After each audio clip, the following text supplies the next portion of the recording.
Hey everybody, it's time for video number 3 in my Summer TBR recommendation series. Today, we're focusing on historical fiction. I have a ton of books here to add to your Summer TBR, so I hope you're ready. Let's get started.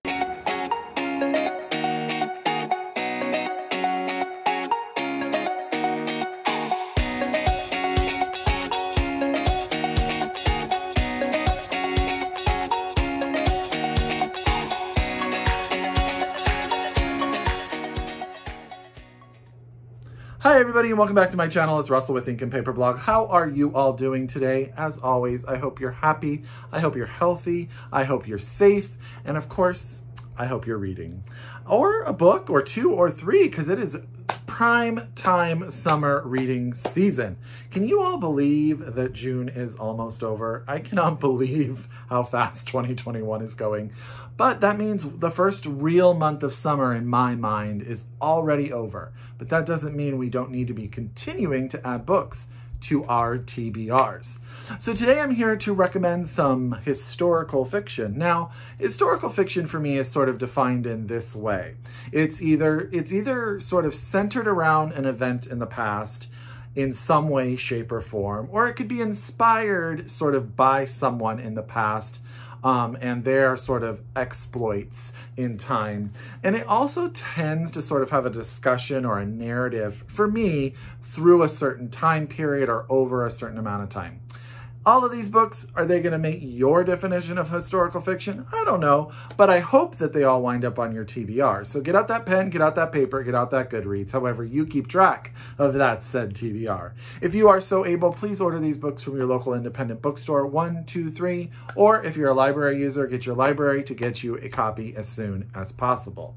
So the first book we're going to talk about is actually the book where the historical event's probably the nearest to our current time period, and in that it's like 19 or 20 years, and that is the novel No More Boats by Felicity Castagna. Castagna. She helped me with the pronunciation of her name. Castagna like lasagna, she told me. And this is out from Europa Books, and this is centered around the 2001 event in Australia called the Tampa Affair, when the government did not allow a boat with refugees to land in Australia. I believe there were 4,000 of them. 400 refugees. I'm sorry, 400 refugees. That didn't allow them to dock in Australia. And what the book does is it focuses on a family that is going through a bunch of rough times and sort of the father's sort of fixation on this political event. And we see it through many different eyes, from some of the younger perspectives in the novel and also this father who sort of takes it to an extreme in a way. I don't want to ruin most of the book for you because this book is really very good at developing these characters and telling a very powerful story. So I really, really loved it. I haven't read it in a while, and maybe I don't reread a lot, but I remember being blown away by it, and maybe it's one. And it was a finalist for the Miles Franklin Literary Award in 2018, which is one of the most prestigious awards in Australia. So that's No More Boats by Felicity Castagna, out from Europa Editions here in the US. You can get your hands on it as we speak. Okay. This is a book that came out, I want to say it came out in 2019, that I just don't think enough people read, but I absolutely loved it. By the way, as always, I usually start the stack with the books that I have read, and then I go into the ones that are my TBR that fit the topic. If I haven't said that before, I'm saying it now, just so you know. And that book that I wanted to just make sure more people read was Home for Erring and Outcast Girls by Julie Kibler. And this is out from Crown. I loved this book. So set around the turn of the 1900s, the turn of the century.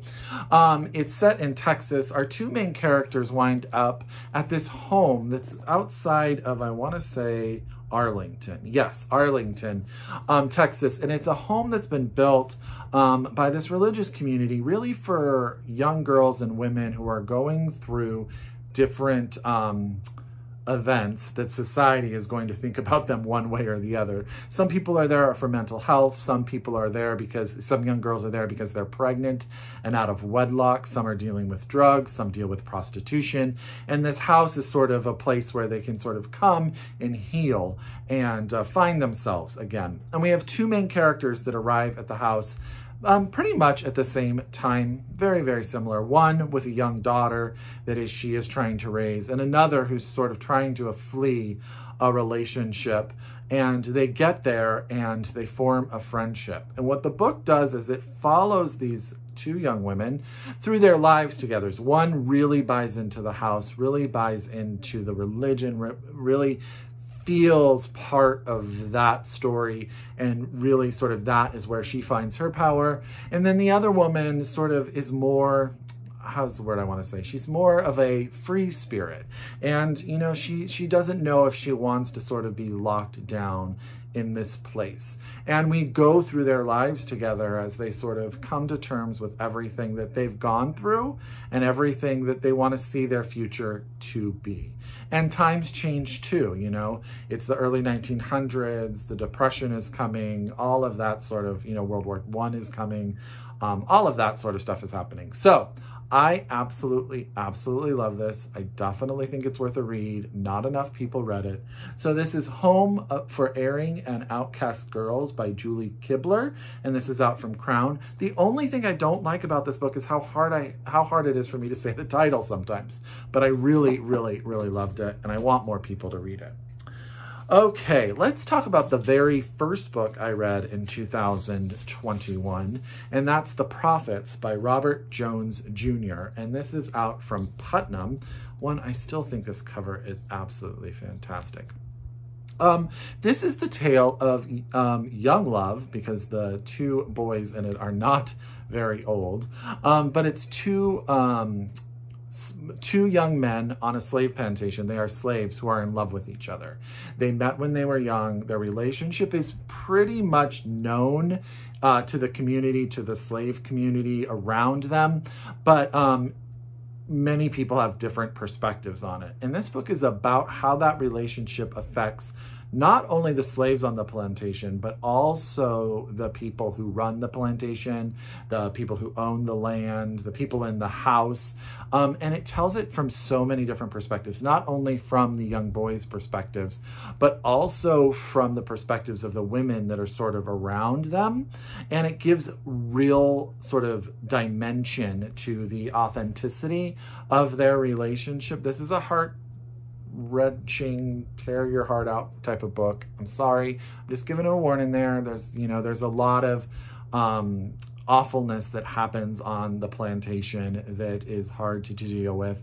But really at the heart of this book is this true, beautiful love between these two men.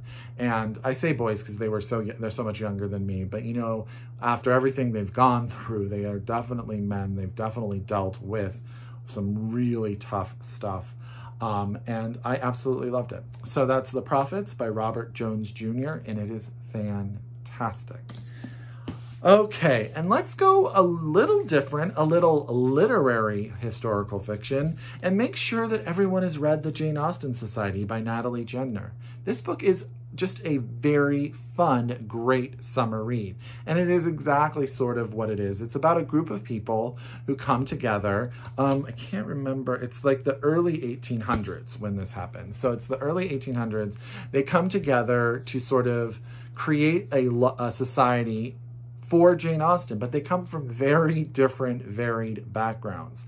And sort of what Natalie does so well in this book is they each get their moment. They get their moment to become the person they are in the book. So you get a lot of the background and the story of who they are and how they sort of developed into a person who loves Jane Austen. And then they come together to create a group to sort of save some of the stuff. You know, people get tired in the town of people coming through to see Jane Austen stuff. But these people, this group of people really sort of want to honor her. And there's just, it's so good. It's so good. And I think what she does really well is she really loves Jane Austen, so that comes through on almost every page, but she also gives a lot of love to her main characters, so you're caring for them and rooting for them and want good things. Even as bad things happen, you really are just like invested in the people of this book. So, you know, set around a time, set around an author, all that stuff I absolutely love. So that's the Jane Austen Society by Natalie Jenner. This is out now from St. Martin Press. I would expect that the paperback is going to come out soon in the US. I'm not sure if it has. I haven't looked for the paperback because clearly I own the hardback, but you should definitely read it. Okay, last but not least in the books that I have read is Everyone Knows Your Mother is a Witch by Rivka Galchen. This just came out from FSG, so you can get your hands on this right now. This one is a riot. So the story starts in, I think, the early 1600s. I don't know, maybe the teens. We have a woman, an older woman, who is randomly accused of being a witch by a neighbor. And what this book is, it follows the trials and tribulations of this woman and her family as they fight the allegation of her being a witch.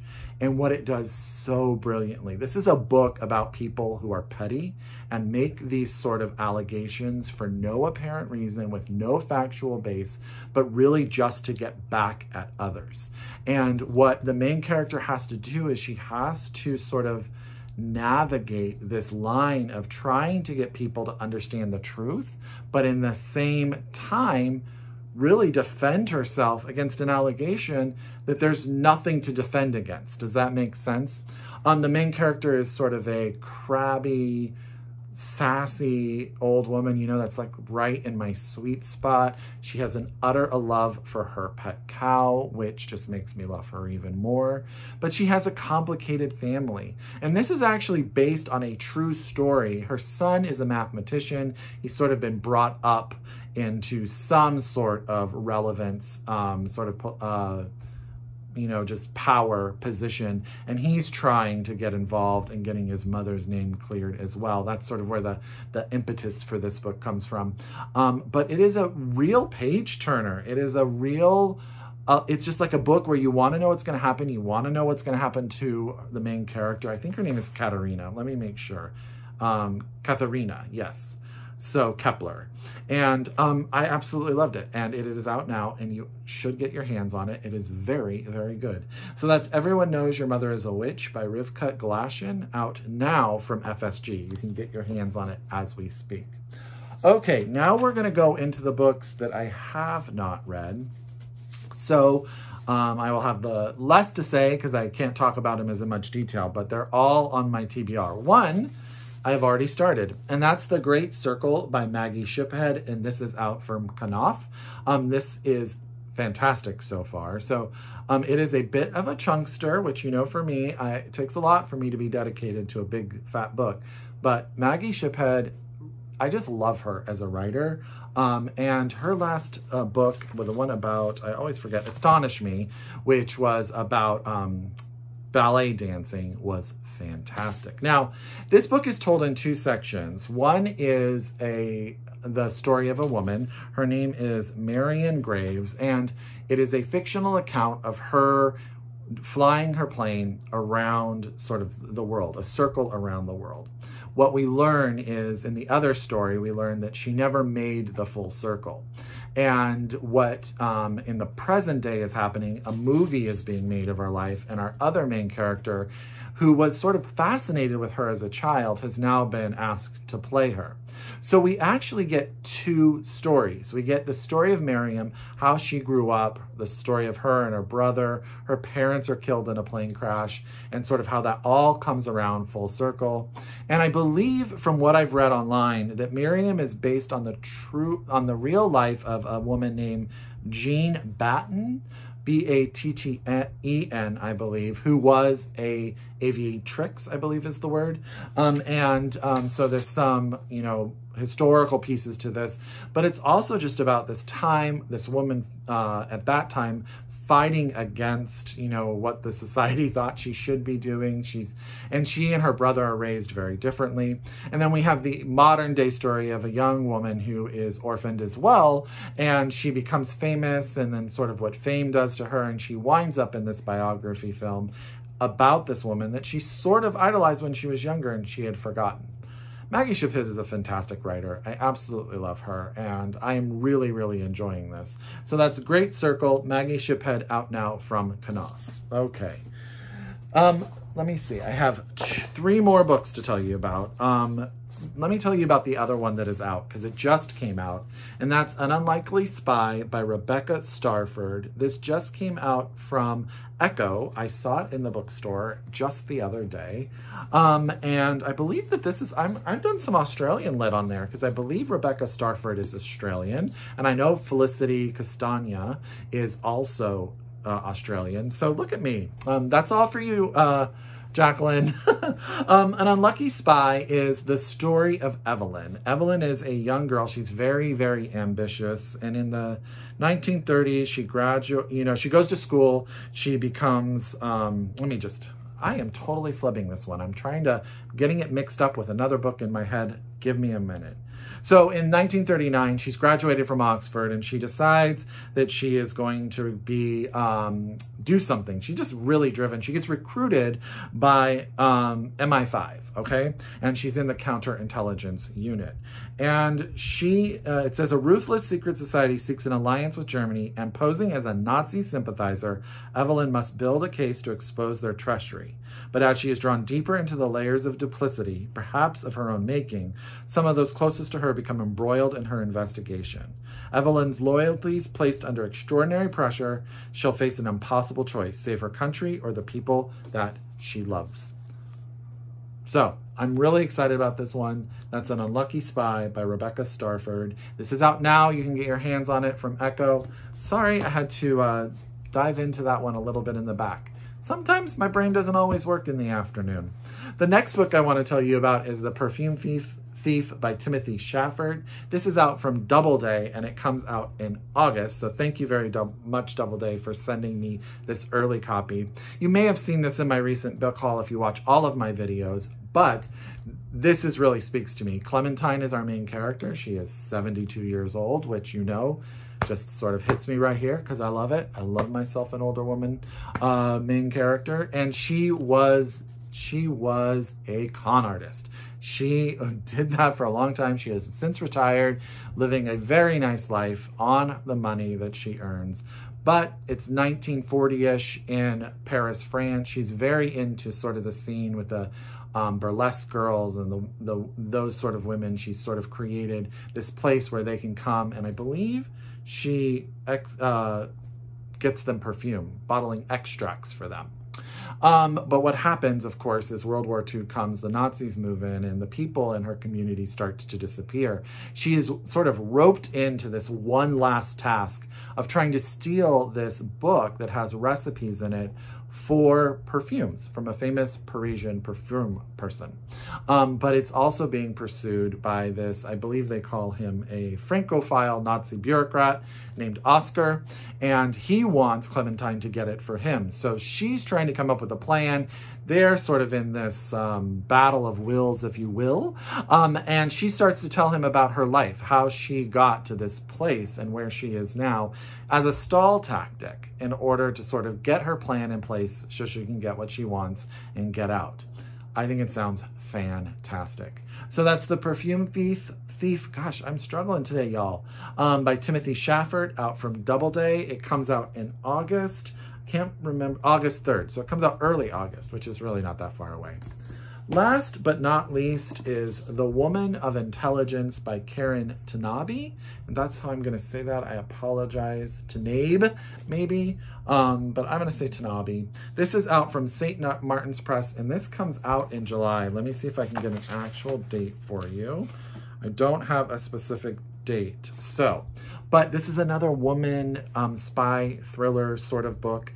And yeah, that's sort of, I just dig that. Kate Atkinson's book, or there was that one last year or a couple of years ago that I read. I can totally see the cover. can't remember the name, but they really do, like, they're some of my favorite historical fiction. Women that go in and just sort of do things to get things done. I'm all about it. But this is the story of Katarina. It's the 1940s. So she becomes a translator at the United Nations. And sort of as she's doing that, she's also enjoying the nightlife of being a single woman. And in 1954, though, she's now been married. She has children. She lives on Fifth Avenue. She's sort of in this very gilded life. But she's then approached by the FBI. The FBI asks her to join their ranks on an internal, to suss out an informant. And she says it's a man from her past who has become a high-level Soviet spy, but no one has been able to infiltrate his circle. Enter Katarina, the perfect woman for the job. After all, who would think a simple housewife was working undercover for the US government? I don't know. I think it sounds really, really good. And I think that she's going to get what she needs to get done, don't you? I think she will. So that's A Woman of Intelligence by Karin Tanabe. This is out from St. Martin's Press, and it comes out in July. You can get your hands on it very, very soon. Okay, let me see if I can stack these. You know, I always have a bit of a struggle. I hope that all of these, this video turned out to be a little longer than I expected, but I really raved about all these books, and I hope that every single one of them winds up on your TBR. Because, you know what? They're all so good. I hope you are enjoying this series. I hope I'm making your summer TBR completely explode. Here we go. Let's see if I can get this up. It's heavy. It's heavy. There you go. All those books. All that goodness. As always, if you're a return subscriber, I thank you so, so much. I could not do this without you. If you are new to my channel, thank you very much. I hope you subscribe and stick around. And I hope you like the fact that I can talk about some books. As always, I encourage you to read globally, shop locally, and until next time, I wish you happy reading. Bye, everyone.